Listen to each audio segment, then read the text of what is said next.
In this video, we're going to look at the evidence for evolution. So as a review, let's remember that evolution involves the best adapted individuals being most likely to survive and reproduce. And since they are passing along their particular alleles, they will change the allele frequency of the population, and that is what evolution is. So when we look at evidence for evolution, what we're really looking at is similarities between different species. And what this does is it shows us common ancestry, because traits don't just come from nowhere. Traits are inherited. And so when different species have similar traits, that indicates that they got those in the distant past from a common ancestor. One way that we look at evolution is through the fossil record. So the fossil record tells us what species have existed. It can show us how those species have changed over time, and it gives us a timeline for that change. And we can tell this because as you go down in the layers of rock, you get older and older species. What we can also do is use radiometric dating to figure out exactly how old fossils are. Now, another thing that the fossil record can do is show us how species have changed and how speciation has occurred. So, for example, in this case, we have an ancient fish, then we have a fish that has evolved from that, and then at some point, we have a modern fish, but we think that these amphibians split off. Well, what that means is at some point in this evolutionary history, there has to be some sort of species that was what we call a transitional species, that transitions between these two types of organisms. And in the fossil record, we find lots of these things where they have traits from both fish and amphibians in this case. So they're transitioning, and you can see how the species are diverging from this common ancestor. Embryology is looking at the development of organisms, and we can look at similarities in traits during the development of different organisms. And these similarities that we can see are called homologous structures because, again, they came from common ancestors.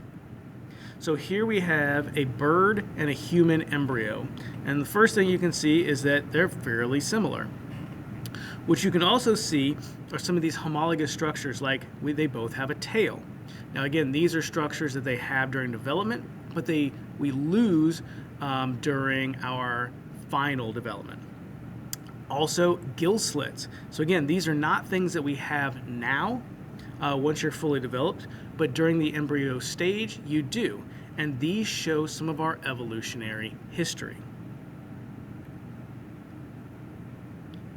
We can also look at different body structures, so anatomical evidence, so their anatomy. And again, these different structures, similar structures in different organisms can show common ancestry. So let's look at the front limb structures, so the bones from a bat, a horse, and a human. Now these are all mammals. And you can see that the front limb structure, we all essentially have the same bones, but we just have used them in different ways. So we took the same bones and then they evolved into different purposes over time. So what that tells us is that bats, horses, and humans all shared a common ancestor that had those bone structures. And then as evolution took place, those bones were changed to suit the different needs of those organisms. Another type of anatomical evidence are called vestigial structures. These are things that used to have a purpose, but no longer do. They just haven't gone away yet.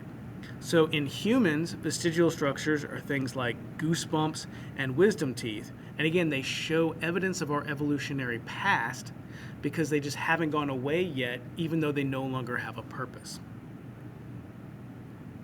And finally, we have biochemical evidence.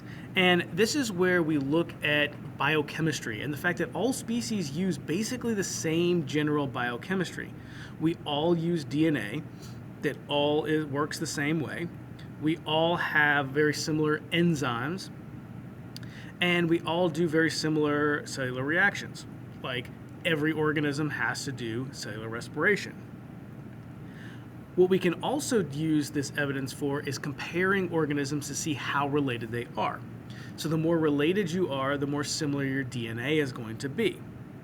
And an important thing to note on this right here is the strongest evidence.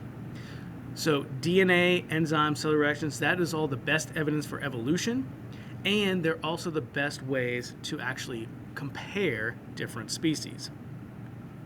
So here I have a chart that shows differences in DNA sequence, and we're comparing this to humans. So what we can see is that chimpanzees have a very similar DNA sequence, so this would be the most related species. And then as you go down the line, we're getting less and less related. So in other words, we're more distantly related evolutionarily. And sharks have the least similar DNA, and so they are the most distantly related, so they're the least related to humans.